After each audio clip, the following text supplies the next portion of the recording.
Bonjour à tous, aujourd'hui je vais vous montrer comment créer une grille de produits dynamique avec WooCommerce, Elementor et le module qui nous intéresse aujourd'hui, c'est-à-dire Grille Builder WordPress. Donc évidemment, avant de commencer, il faut que vous ayez WooCommerce qui va être activé, bien sûr, Elementor et Grille Builder. Vous pouvez retrouver le lien de Grille Builder directement en dessous dans la description. Donc pour commencer, évidemment, il vous faut des produits.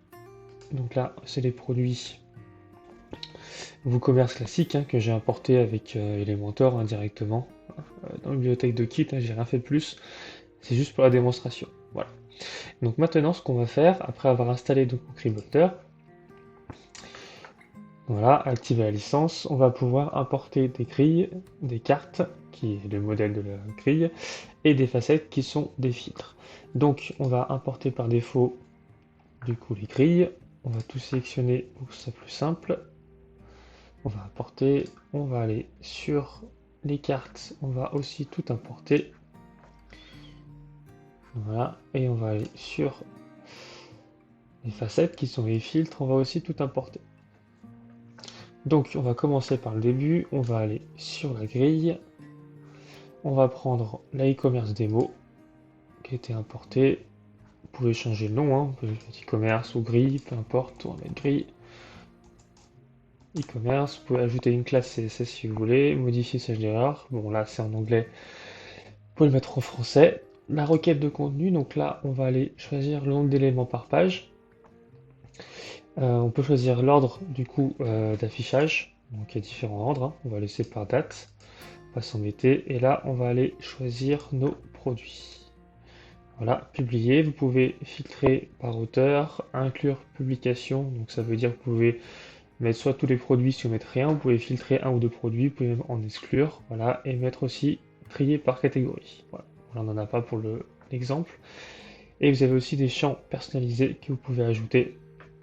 Et ça, après, c'est pas le sujet d'aujourd'hui, vous pouvez vous renseigner directement sur le site pour savoir comment ça fonctionne.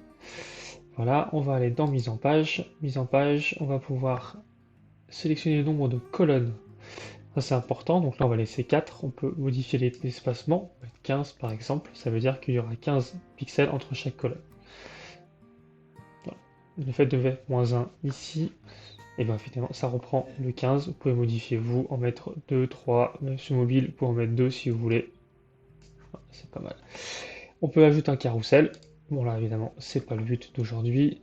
Le constructeur de page permet de rajouter différents filtres qui sont créés du coup dans les facettes.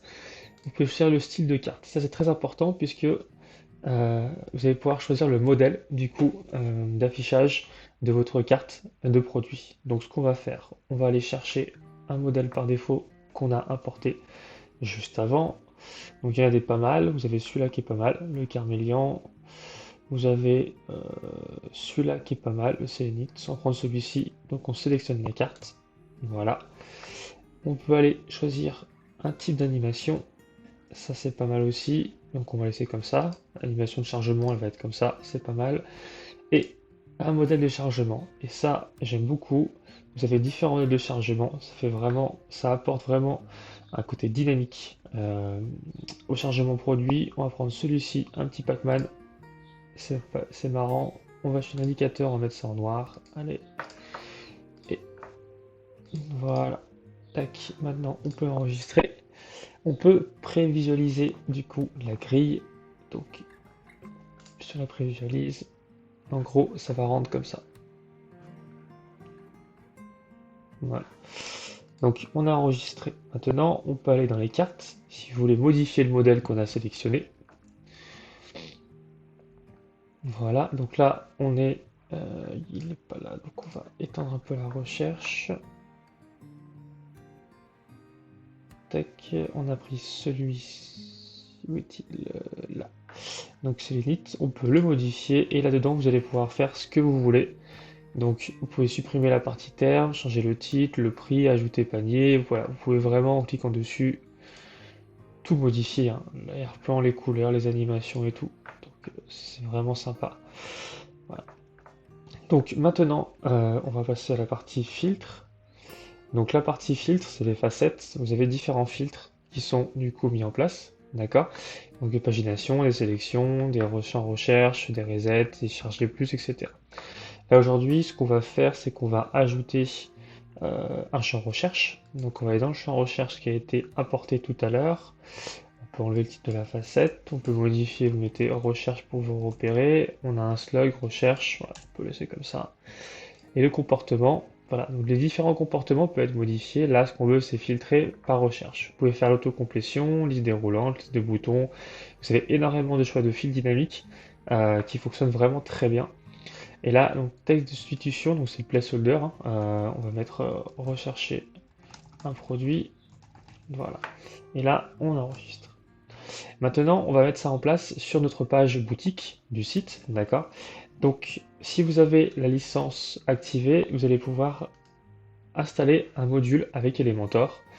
Euh, voilà, celui-ci. Donc, il suffit de l'installer et de l'activer, hein. Dès que vous avez la licence, vous pouvez l'activer directement dessus. Et si vous n'avez pas Elementor, pour ajouter votre grille, vous avez un shortcode sinon, qui est ici. Voilà, vous pouvez le copier. Tac. Nous, ce qu'on va faire, on va aller dans les modèles, du coup, constructeur de thème, on va aller chercher la page shop que j'ai créée précédemment, puisque pour modifier la page boutique de WooCommerce, vous ne pouvez pas le faire directement des pages. Je vais vous montrer sur les pages qui sont là, la shop page boutique, d'accord. En modifiant avec Elementor, ça ne marchera pas. Il faut passer par le constructeur de thème, d'accord, et activer une archive de produits pour la page boutique. Donc on va modifier avec Elementor.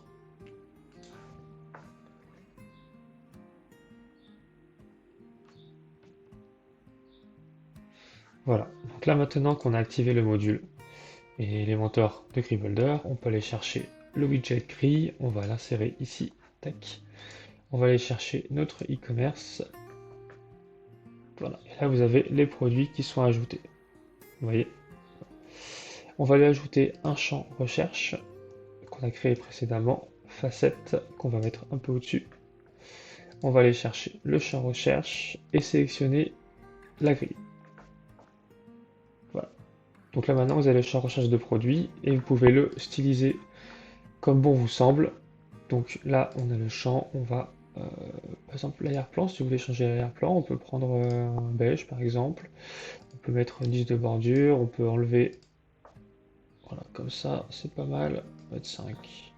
Et vous pouvez mettre la longueur que vous souhaitez, comme ça par exemple, on rajoute une petite marge en dessous, voilà, et là on est pas mal.